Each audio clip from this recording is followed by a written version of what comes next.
Monsieur le Président de la CAF, Hamad, bonjour. Bonjour. L'Afrique a célébré ses talents. On a du mal à comprendre que l'Afrique n'ait pas franchi le premier tour de la dernière Coupe du Monde quand on voit qu'elle abrite en son sein des joueurs magnifiques à avoir joué. Tous les pays qui gagnent la Coupe du Monde ou qui arrivent aux demi-finales de la Coupe du Monde, tous ces pays-là, ce sont des pays qui ont participé au moins avec les mêmes générations, 2-3 Coupe du Monde. Donc il faut une stabilité. Je pense qu'il y a à peu près une dizaine de pays africains qui peuvent se qualifier pour la Coupe du Monde. Posons la question, si nous voulons vraiment aller de l'avant pour un pays et un continent qui a 54 pays, avec 12 peut-être 13 pays qui peuvent se mesurer, s'ils jouent 2 Coupes du Monde à la fois, 3 Coupes du Monde à la fois, soyez rassurés, c'est un autre niveau du football qu'on verra. En attendant la prochaine Coupe du Monde, il y a une CAN chez les hommes en 2021. Elle ne se disputera pas en été. Les nouvelles dates sont très attendues. Quand vont-elles être connues ? On saura ça le 15 janvier. Au soir, on terminera la réunion et nous allons prendre les décisions. C'est pour ça qu'on vient au Cameroun se réunir avec la partie camerounaise, avec le gouvernement camerounais et avec les représentants des parties prenantes du football africain. Si vous reveniez à une CAN en hiver, est-ce que ce serait un peu un désaveu quelque part ? Ça a été l'une de vos réformes phares de déplacer la CAN en été. L'été au nord, c'est pas l'été en bas de l'équateur. Revenir aux anciennes dates.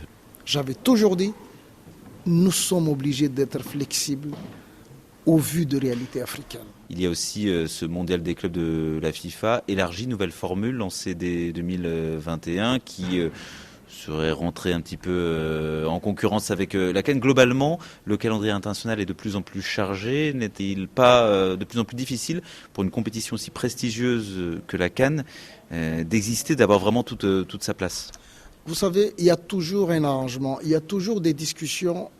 Nous avons participé à ces discussions, nous avons pris cette décision ensemble avec la FIFA parce que nous savons qu'il y a toujours un arrangement qu'on peut faire. 2020 pour la prochaine CAN féminine, le Congo-Brazzaville n'est plus le pays organisateur. Quand et par qui va-t-il être remplacé ? Il y a 2 candidats déjà, il y a la Guinée équatoriale et le Nigeria qui ont envoyé leur candidature. Prochaine session du comité exécutif, nous décidons. Encore plus proche, le CHAN 2020 au Cameroun, avant la CAN 2021. La Tunisie aurait déclaré son forfait, prétextant un calendrier trop lourd. La Tunisie qui a déjà remporté la compétition, la Tunisie qui abrite l'un des meilleurs championnats. Est-ce que c'est un coup dur et quelles sont les suites de ce forfait ?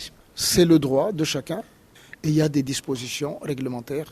Une sanction forte, une suspension, c'est ça le rythme ? C'est la commission de discipline qui va prononcer. Et un remplacement ? D'habitude, c'est toujours le pays qui a joué contre cette équipe à la fin.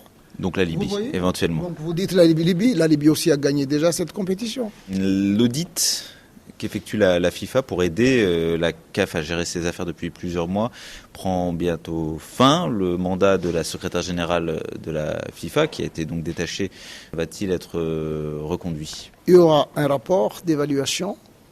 Le comité exécutif analyse avec la FIFA et prennent la décision. Mais en tout cas, d'une manière générale, ça a apporté beaucoup.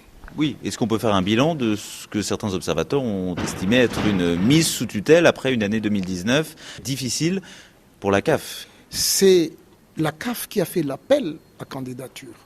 Donc, n'occultons pas les réalités. Quel chantier pour 2020, la dernière année pleine de votre premier mandat à la tête de la CAF ? Il y aura les qualifs de la CAN, il y aura les qualifs de la Coupe du Monde qui commencent déjà. Il y a le CHAN que vous avez énoncé, il y aura les compétitions de jeunes, il y aura la Coupe d'Afrique des Nations des femmes qui passe de 8 équipes à 12 maintenant. Mon challenge, c'était le changement. Et aujourd'hui, beaucoup de choses ont évolué. Monsieur le Président de la CAF, Hamad, merci.